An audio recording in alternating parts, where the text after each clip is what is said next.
Aujourd'hui, 30 juillet 2019, le réseau Migrafrique, dont l'AME et l'Immigrate sont membres, ont décidé tout ensemble de faire des activités aujourd'hui dans les différents pays où se trouvent les membres du réseau Migrafrique. Il s'agit bien le Mali, le Sénégal, le Togo, la Guinée-Conakry, le Burkina Faso et tant d'autres. Donc c'est un réseau ouest-africain. Les membres du réseau, dans chaque pays, il y a aujourd'hui l'organisation d'une manifestation pour pouvoir montrer que nous sommes actifs contre toutes les discriminations envers les êtres humains.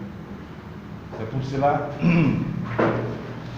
l'AME et Immigrate ensemble ont essayé d'organiser cette rencontre au profit de l'Immigrate, de Migrafrique, pour pouvoir donner la voix, le ton de notre dynamique à partir du Mali.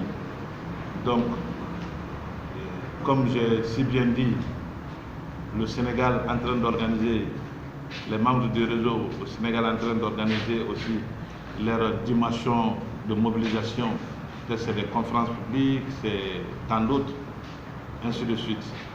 Donc, nous, ici au Mali, on a décidé d'appeler la presse pour vous donner un peu la dimension politique et le positionnement du réseau et le positionnement de nos organisations contre les traites humaines.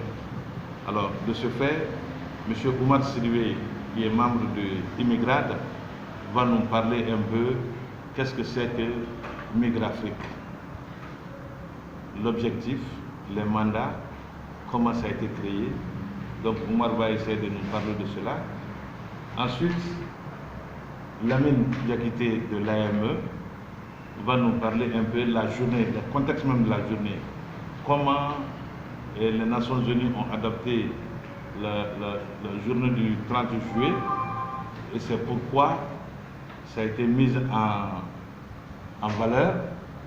Et comme nous sommes des organisations qui défendent les droits des migrants, tout le monde a bien constaté avec nous que les droits des migrants sont bien bafoués aujourd'hui dans les pays de départ, dans les pays de transit et dans les pays d'accueil. On a constaté ces derniers temps beaucoup de drames, beaucoup de naufrages, l'arrestation dans les pays d'accueil, l'expulsion et le refoulement. Donc c'est dans tout ce contexte-là qu'on a jugé nécessaire de voir que les politiques migratoires d'aujourd'hui ne favorisent pas les migrants. Donc on s'est dit, bon voilà, on appelle la presse pour pouvoir quand même parler de cela, pour informer l'opinion nationale et internationale. Donc nous voilà donc ici à Bamako, ce 30 juillet 2019, pour une conférence de presse au nom de notre plateforme Migrafrique. Donc en ce moment même, selon la capitale, Conakry, Dakar, Abidjan, Ouagadougou, Lomé, Nouakchott et Tunis, différentes activités sont menées. C'est des activités qui sont menées à travers des panels, des dialogues avec des journalistes, des points de presse, des forums populaires, des campagnes radio communautaires, ateliers de rechange, des réunions techniques, des communiqués de presse, des tables rondes, des prises de parole au niveau des frontières. Donc, dans toutes les capitales dont il y a les membres de Migrafrique, des activités sont menées et en ce moment même. Donc, Migrafrique est d'abord une initiative sous-régionale. C'est-à-dire c'est des acteurs de la sous-région qui ont réfléchi ensemble pour mettre en place Migrafrique. Ces acteurs, ce sont l'Association malienne des expulsés au Mali, Alerte Migration Afrique Burkina Faso, AMLI de la Mauritanie, ALCER, Association de lutte contre l'égocentrisme, le racisme et le régionalisme au Bénin, SOS Migration clandestine Côte d'Ivoire, Rajdi de la Guinée-Conakry et Mars, Mouvement d'action pour le renouveau social au Togo, Immigrants d'initiative Migration et Développement au Mali, Diadem, Reda, UNSAS, ACER au Sénégal. Donc, le Mali a deux organisations, AME et Immigrants, le Bénin, une organisation, le Burkina Faso, une organisation, la Côte d'Ivoire, une organisation, la Guinée-Conakry, une organisation, la Mauritanie, une organisation, et le Sénégal, 4 organisations, et le Togo, une organisation. Donc, ça fait un total de 12 organisations de la société civile ouest-africaine qui ont décidé d'aller ensemble pour mener des activités en faveur des migrants. Donc, en termes d'organisation, de gestion, nous avons une assemblée générale, nous avons un conseil d'administration, nous avons une coordination régionale qui est basée à Dakar. Alors, l'objectif global, à travers ces activités que je disais tantôt, qui sont menées dans toutes ces capitales, l'objectif global, c'est d'informer et mobiliser l'opinion ouest-africaine sur la problématique de la migration par la mise en place des cadres d'échange et d'action pluriacteurs mettant en lien traite et mobilité, emploi, recrutement, protection sociale et dignité humaine. La facilitation des collaborations entre Migrafrique, la communauté de base, et une collaboration avec les médias, les institutions de recherche, les gouvernements centraux, les systèmes des Nations Unies, en particulier l'OIM, l'Organisation internationale pour la migration, et les autres agences telles que l'OIT, l'Organisation internationale pour le travail, et l'ACHNUR, le Haut Conseil, Commissariat des Nations Unies pour les réfugiés, et l'ONUDIC, c'est l'Organisation des Nations Unies pour la lutte contre les drogues et la criminalité. Donc, les résultats attendus à travers ces activités de lutte simultanées, c'est-à-dire tout ce qui est en train de se passer dans ces capitales-là, en ce moment même, normalement, c'est la lutte contre la traite et le trafic des êtres humains, que cela devient une préoccupation de masse à l'échelle régionale. Donc, à travers cette couverture médiatique, c'est pour que cette activité et d'autres activités soient vraiment une préoccupation, parce que c'est ce que ça devrait être. C'est que des perspectives communes d'action sont retenues à travers ces activités. Alors, nous voulons aussi, à travers ces activités, construire un positionnement politique sur les questions de traite et trafic des migrants. Des possibilités de collaboration, exécution projet-programme sont identifiées. Donc, c'est vraiment les résultats que nous attendons à travers ces activités.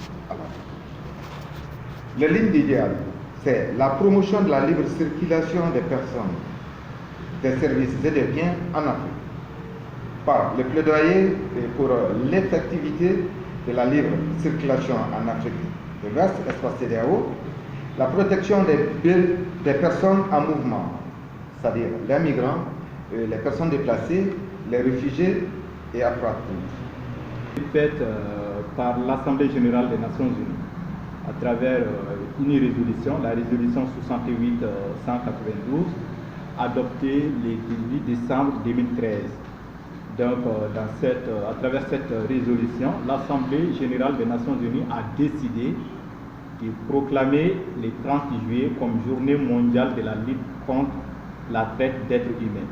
Et depuis cette date, à partir de 2014 déjà, on a commencé à célébrer. Et chaque année, le 30 juillet est célébré par les États membres des Nations Unies, par les organismes compétents des Nations Unies et les autres organisations internationales, et aussi par la société civile et les organisations de la société civile. Maintenant, pourquoi cette journée? La vocation, elle est simple, c'est de faire connaître le sort des victimes de la traite des personnes.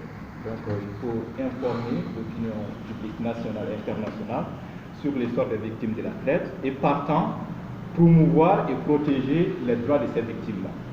Donc c'est un peu l'objectif de la journée du 30. Et qu'est-ce qu'on attend par traite d'êtres humains ou par traite de personnes? Par l'expression traite de personnes, on désigne le recrutement, le transport, le transfert, l'hébergement, l'accueil des personnes par la menace des recours ou les recours à la force ou d'autres formes de contraintes par enlèvement, fraude, tromperie, abus d'autorité ou d'une situation de vulnérabilité ou par l'offre ou l'acceptation des paiements ou d'avantages pour obtenir le consentement d'une personne ayant autorité sur une autre aux fins d'exploitation. Donc cette définition a trois caractéristiques, trois éléments constitutifs, à savoir il faut un acte, et cet acte-là peut être soit le recrutement, soit le transport, l'hébergement, l'accueil, et il faut aussi des moyens qui peuvent être soit par la menace des recours ou le recours à la force ou d'autres formes de contraintes, et actes, moyens pour des fins, pour quelles fins? Aux fins d'exploitation. Donc l'exploitation, elle peut être soit la prostitution d'autrui ou d'autres formes d'exploitation sexuelle. Ça peut être également le travail ou les services forcés. L'exploitation peut être soit l'esclavage ou les pratiques analogues à l'esclavage ou la servitude, le prélèvement d'organes ou le trafic des migrants.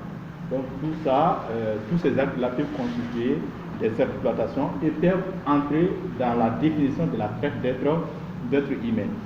Et le phénomène de traite, quand on tient compte de toutes ces exploitations, donc on peut facilement comprendre que c'est un phénomène qui dépasse les frontières, c'est-à-dire que c'est un phénomène vraiment qui ne connaît pas de frontières et que tous les États sont à peu près concernés, soit en tant que pays de destination, soit en tant que pays de transit, ou bien en tant que pays d'origine des victimes de la traite.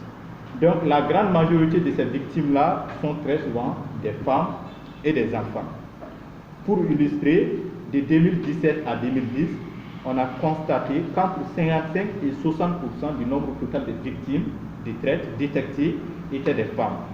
Et selon l'ONUDI, c'est-à-dire Office des Nations Unies contre la drogue et les crimes, dans son rapport de 2018, les femmes représentent 49% des victimes de traite contre 21% pour les hommes et 30% pour les enfants. Et enfants, il faut comprendre ici qu'il s'agit des filles et garçons de moins de 18 ans.